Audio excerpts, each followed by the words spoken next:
Let's discuss treatment principles, expelling the pathogenic factors. Expelling pathogenic factors includes any method that eliminates pathogenic factors, whether exterior or interior. This might be acupuncture, herbal treatment, massage, or cupping. From acupuncture's point of view, it involves eliminating the pathogenic factors by using the reducing method, bleeding, or cupping. This approach is applicable only in purely excess patterns characterized by the presence of an exterior or interior pathogenic factor. Expelling the pathogenic factor will remove any obstruction caused by it and will indirectly contribute to strengthening upright qi because it can circulate unhampered by the obstruction of the pathogenic factors. Hence the saying, eliminate the pathogenic factors to strengthen upright qi.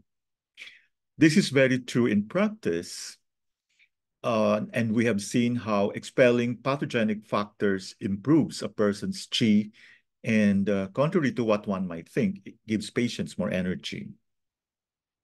As a clinical note, expelling pathogenic factors often produces an increase in a patient's energy as his or her qi flows unencumbered by obstructions. It is important to note that the decision to expel a pathogenic factor by using a reducing method must be based purely on the excess character of the pattern and not on subjective feelings about the patient. We should not translate subjective emotional feelings into a desire to tonify or sedate. In other words, if the pattern identification is correct and the pattern is definitely of an excess character, a reducing method is called for, even if the patient might be elderly or apparently weak. If the pattern is of an excess character and the pathogenic factor is expelled, the patient will feel better and have more energy because the obstruction of the pathogenic factor is removed. This is especially true in exterior conditions when it is necessary to use the reducing method to expel the exterior pathogenic factor. Where the reinforcing method used to tonify qi, the patient would become worse because tonifying qi in acute exterior conditions tends also to tonify the pathogenic factor and thus aggravate the situation. For example, if a patient has symptoms of an attack of wind cold, such as an aversion to cold, runny nose, sneezing, stiff neck, and a floating tight pulse, this is an excess condition, even though the person might have suffered from deficiency of qi or blood previous to the exterior attack. This condition is therefore treated by expelling the pathogenic factor, in this case, wind cold.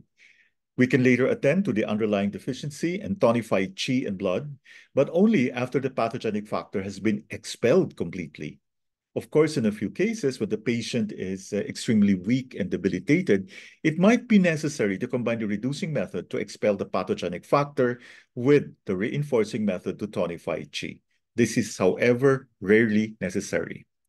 Another example of an excess pattern, in this case interior, which requires treatment by the method of expelling pathogenic factors is that of liver fire. With symptoms and signs such as thirst, red eyes, red face, bitter taste, constipation, dark urine, headaches, irritability, red tongue with yellow coating, and a rapid and wiry pulse. Please note that the method of expelling pathogenic factors may also be applied in mixed full empty conditions. We do this when the pathogenic factors are strong and are causing most of the clinical manifestations. We would do this only in the beginning of the treatment to rid the body of pathogenic factors so that it will be easier to tonify the upright qi later. For example, if we see a patient suffering from chronic fatigue syndrome with a very pronounced dampness in the digestive system and the muscles and a spleen deficiency, but with most of the clinical manifestations caused by the dampness, we would start the treatment by giving him a herbal prescription to eliminate dampness. After some weeks of this treatment, we would then also tonify the spleen. So the strategy of expelling pathogenic factors is applicable only in purely excess patterns characterized by the presence of an exterior or interior pathogenic factor. Thank you for your attention.